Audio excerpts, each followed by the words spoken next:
এতদিন হয়ে গেল, তাও রান্না বান্নাটা ভালো করে শিখলে না বৌমা? রত্না আর জামাই তো এক্ষুনি এসে পড়বে।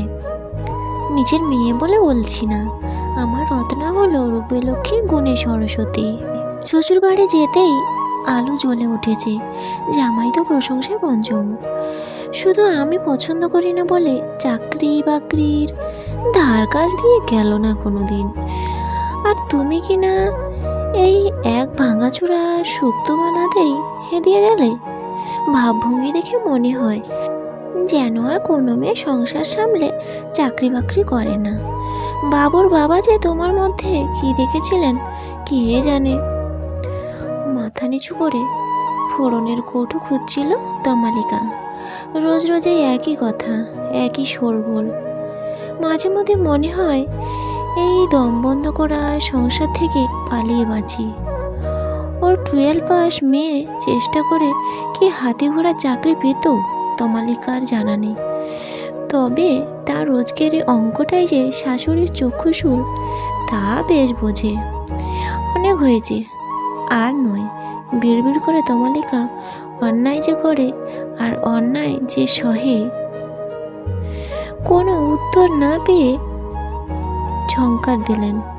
ললিতা, সেই কখন বাজার থেকে মাছগুলো এসে পড়ে রয়েছে, তা ধোয়া বাছা কখন হবে শুনি? ওরা কি নিজে থেকেই রান্না হবে? মুচকি এসে তমালিকা, আপনার গুণী মেয়ে তো এসেই পড়েছে, বাকি রান্নাটা না হয় সেই সেরে নেবে। আশা করি সবাই হাত চেটেপুটে খাবে।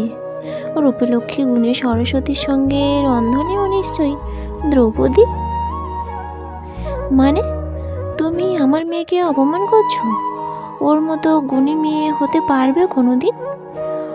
পলকে আগুনে ঘি পড়ে। আমার মেয়ে তার বাপের বাড়িতে এসে কিনা হাত পুড়িয়ে খাবে, তাও মা বেঁচে থাকতে? জানো শ্বশুর বাড়িতে ওকে কত খাটতে হয়? সবার কি আর তোমার মতো ভাগ্য যে শ্বশুর বাড়িতে এসে পায়ের ওপর পা তুলে বসে থাকবে? তাহলে না হয় মেয়ের পছন্দ মতো রান্নাটা আপনি করে ফেলুন। আপনার ছেলের সঙ্গে দুপুরে একটু বেরোতে হবে, জরুরি কাজ আছে। আপনার মেয়ে চাইলেও অপেক্ষা করতে পারে, কিন্তু বিল্ডার্স লিমিটেডের মালিক কোনোভাবেই অপেক্ষা করবে না। মানে বাবু বুঝি নতুন ফ্ল্যাট কিনছে? কই আমায় তো কিছু বলে জানায়নি। উস্কানিটা তুমি দিয়েছো নিশ্চয়ই। তা তো দেবেই, কপালে করাঘাত করেন ললিতা। আমার যেমন কপাল আগেই বলতে পারতে। আমার সঙ্গে থাকতে আর ভালো লাগছে না। তা কবে যাচ্ছ তোমাদের নতুন ফ্ল্যাটে? সেই ফ্ল্যাটে এই বুড়ির জায়গা হবে না নিশ্চয়ই। তা যার যেমন ভাগ্য। ছাতুবাবু লেনের সংকীর্ণ গলির নোনা ধরা বাড়িতে বউ হয়ে এসেছিলাম, সেখানে মরবো না হয়।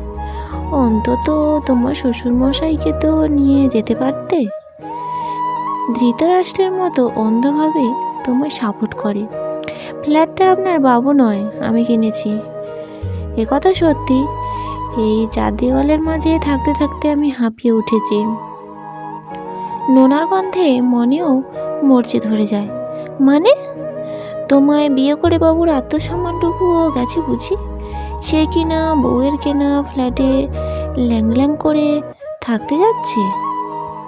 শুধু আপনার বাবু কেন মা, আপনিও যাচ্ছেন। মরতে হলে 10 তলা ফ্ল্যাটের হাওয়া খেয়ে মরবেন। শুধু মুধু নোনা দেওয়ালের ঝাপটা খেয়ে মরে লাভ আছে?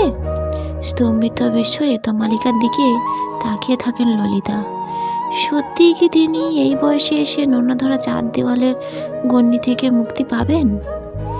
এসে থেকে যে মেয়েকে ভালোবাসতে পারেনি, তার মনেই কিনা তার জন্য এমন ভালোবাসা লুকিয়েছিল। মুখে মধু থাক বা না থাক, অন্তরে ভালোবাসাই আসল। কই তার মেয়ে তো নতুন ফ্ল্যাট কিনেছে, কিন্তু মায়ের কাছে বিভিন্ন সময় রকমারি আবদার করলেও মেয়ের স্বাদের ফ্ল্যাটে মায়ের কোনো জায়গা হয়নি তো।